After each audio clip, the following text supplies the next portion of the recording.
Chào mừng các bạn đã đến với vlog của Yến Trần.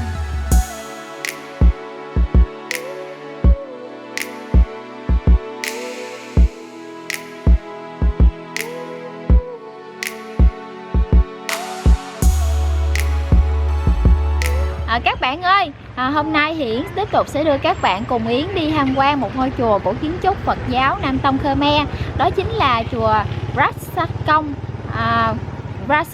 Ở chùa này còn có một cái tên gọi rất là dễ gọi và quen thuộc, đó chính là chùa Tắc Rồng. Chùa nằm tại xã Tham Đôn, huyện Mỹ Xuyên, tỉnh Sóc Trăng. Đây là ngôi chùa có lịch sử là hơn 800 năm rồi đó các bạn.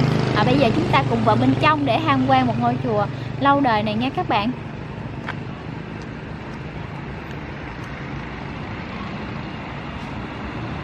Các bạn ơi, khi mà vừa bước vào cổng chùa thì Yến rất ấn tượng bởi ngay phía bên tay phải của Yến đây là một hàng các bức tượng của nữ thần Apsara các bạn. Đây các bạn xem này, các bạn rất là đẹp luôn. Và một cái đặc điểm nổi bật luôn là các bạn thấy là một kiến trúc rất là đồ sộ. Theo Yến nghĩ thì cái này có lẽ là sala của chùa đó các bạn, nhưng mà Yến chưa chắc, để bây giờ Yến phải đi vô trong để hỏi lại lần nữa coi kiến trúc này có phải là sala không các bạn. Rất là đẹp các bạn ơi. Giờ mình đi tiếp vào bên trong tham quan thôi.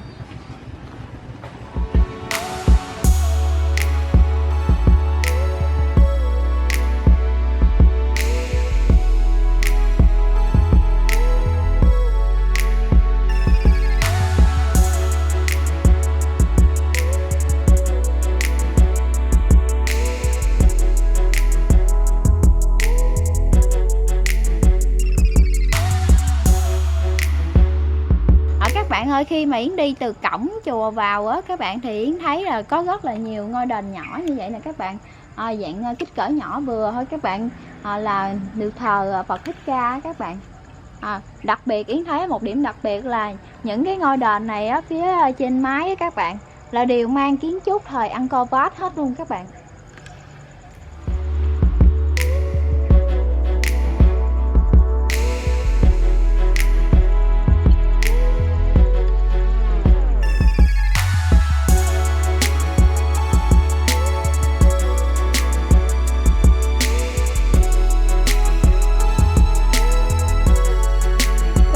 Sau lưng Yến đây các bạn chính là chánh điện của chùa. Yến thấy là chánh điện của chùa các bạn được sơn màu rất là đẹp các bạn. Và có một điểm đặc biệt là vẫn là mái tam cấp, nhưng mà phía trên có 3 ngọn tháp rất là lớn và rất là cao các bạn. Đặc biệt là ở ngọn tháp ở giữa là bức tượng Phật 4 mặt đó các bạn, rất là đẹp. Yến thấy là 3 đỉnh tháp này rất là cao luôn.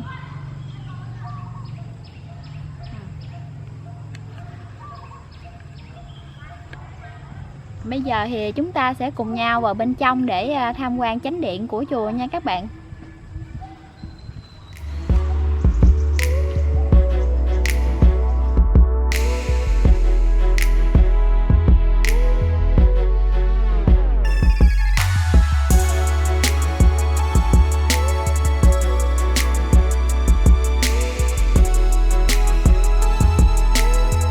Các bạn ơi, Yến đang đứng bên trong chánh điện của chùa Tắc Rồng đó các bạn. Bên trong chánh điện thì trên điện vẫn thờ tượng Phật Thích Ca, và bên dưới các bạn vẫn có những bức tượng Phật Thích Ca với nhiều kích cỡ khác nhau các bạn.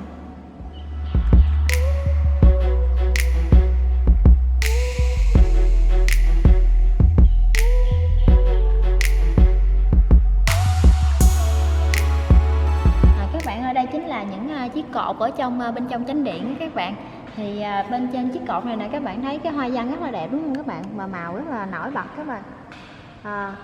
Thì được biết đó là những hoa văn này mà các nghệ nhân vẽ thì sẽ dựa theo đời sống và những văn hóa của người Khmer, thì họ sẽ vẽ theo những hoa văn như vậy các bạn.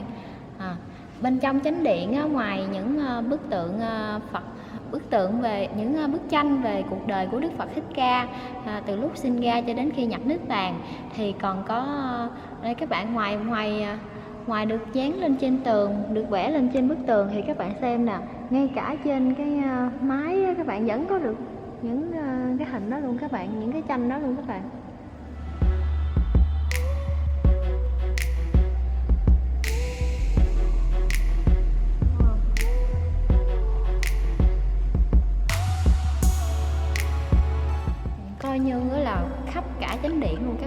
trên bức tường hay là trên mái gì cũng có tranh của Đức Phật Thích Ca các bạn, rất là đẹp và rất là sống động. Bây giờ mình sẽ vào ra bên ngoài để tham quan tiếp nha.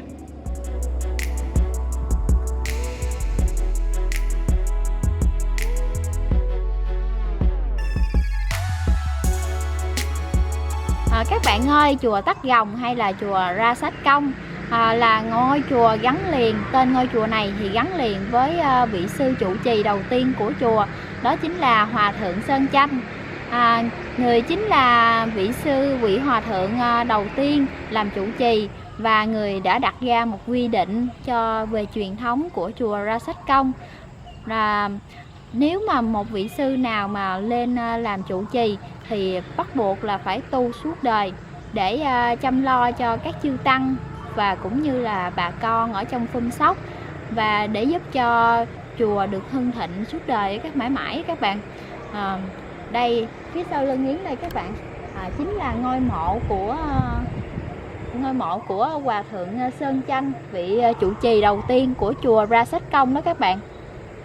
Theo Yến được biết thì ngôi mộ này được xây theo kiến trúc hình tháp, theo kiến trúc của thời Angkor Wat ở bên Campuchia các bạn. Phía trên đỉnh tháp thì có một tượng Phật 4 mặt các bạn. Không biết các bạn có nhìn thấy rõ không bên trên đó các bạn. Bên đó hình như có cái cây che lại. Theo Yến có hỏi thì cái ngọn tháp này là các bạn đã được xây khoảng 300 năm rồi đó các bạn, rất là lâu đời rồi các bạn. Chính vì chữ Ra Sách Công các bạn là nơi của vua ở các bạn, cho nên Hòa Thượng Sơn Chanh cũng được mọi người tôn vinh là vua sư và đặt tên chùa là Ra Sách Công đó các bạn.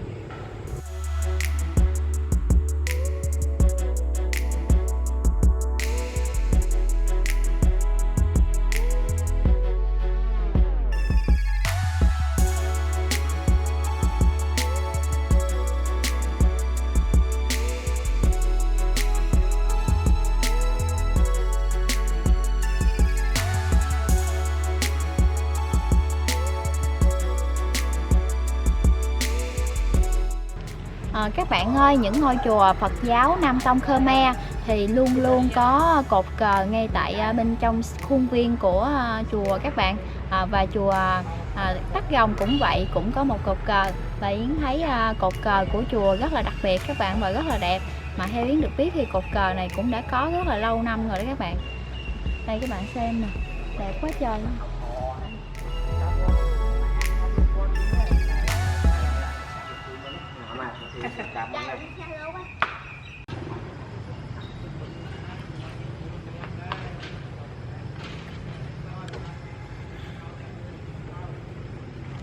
Kiến trúc mà các bạn vừa thấy đó các bạn, đó chính là kiến trúc thời Angkor Wat ở Campuchia đó các bạn. Yến có hỏi một vài vị sư trong chùa thì do là các sư là không có gành tiếng Việt các bạn, là Yến không có hỏi được lịch sử, nhưng mà cũng có hỏi được đây chính là ngôi sala mà để cho các sư học đó các bạn. Đây là sala để học, còn phía bên kia nữa là một sala khác nữa là để cho bà con Phật tử vào để cúng bái. Thì một chút nữa thì Yến sẽ dẫn các bạn đến xem. Mà nói riêng về ngôi sala này thì Yến thấy kiến trúc này rất là đẹp các bạn, cộng thêm những ngôi tháp phía bên trên đó các bạn. Đây các bạn xem, đó những ngôi tháp đó chính là nét đặc trưng của kiến trúc thời Angkor Wat đó các bạn. Phía bên dưới thì được sơn những cái màu rất là nổi bật các bạn và rất là đẹp.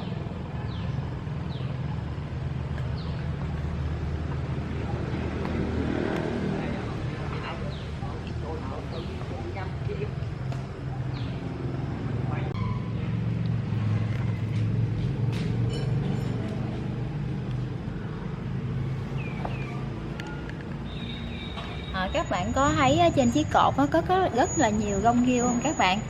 Do đây chính là một ngôi chùa có lịch sử bề dày rất là lâu đời các bạn, đã gần 800 năm rồi, cho nên Yến thấy là trong chùa có nhiều kiến trúc của các bạn là đều đã bị phủ rong rêu các bạn, nhưng vẫn mang những cái nét đặc trưng của người dân tộc Khmer Nam Bộ các bạn.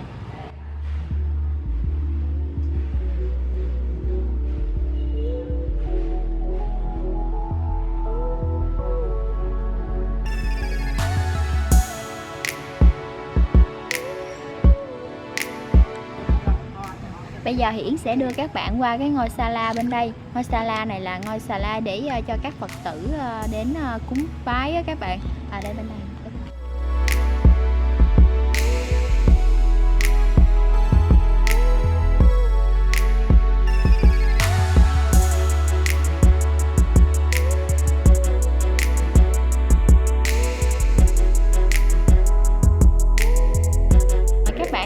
Đây là bên trong, Yến đang đứng ở bên trong Sa La mà để cho Phật tử đến cúng bái các bạn.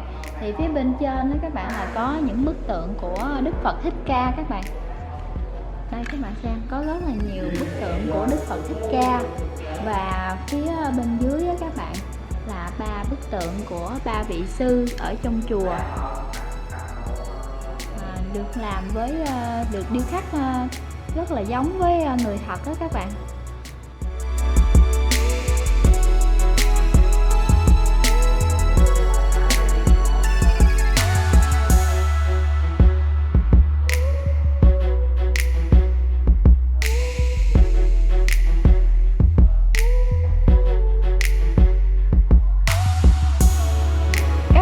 Phía sau lưng Yến đây chính là cái nhà để sách kinh và những kỷ vật của chùa đó các bạn. Các bạn có thể thấy ở đây có một cái kiến trúc rất là đặc biệt các bạn. Ở phía bên dưới thì lại mang một kiến trúc thời Pháp, nhưng mà phía bên trên mái và ngói các bạn thì lại mang kiến trúc của người Khmer Nam Bộ các bạn. Đặc biệt là trên đỉnh tháp lại có một bức tượng Phật 4 mặt các bạn, rất là đẹp và rất là uy nghi.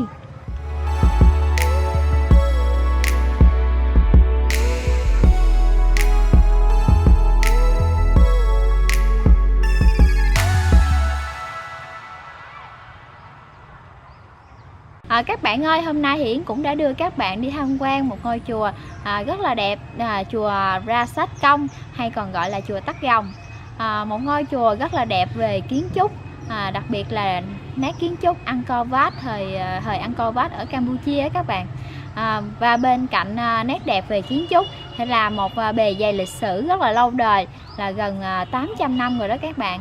Cùng với nét đẹp truyền thống của chùa, đó chính là các sư trong chùa làm trụ trì, họ sẽ tu suốt đời để tận tâm hướng can theo lẽ giáo các bạn. Nếu mà có dịp đến Sóc Trăng thì các bạn nhớ ghé xã Ham Đôn, huyện Mỹ Xuyên, tỉnh Sóc Trăng để tham quan ngôi chùa Tắc Gồng, chùa Ra Sách Công, một ngôi chùa rất là đẹp và rất là lâu đời các bạn. Và nếu yêu thích video của Yến thì nhớ cho Yến một nút like và một nút đăng ký để ủng hộ cho kênh Yến nha.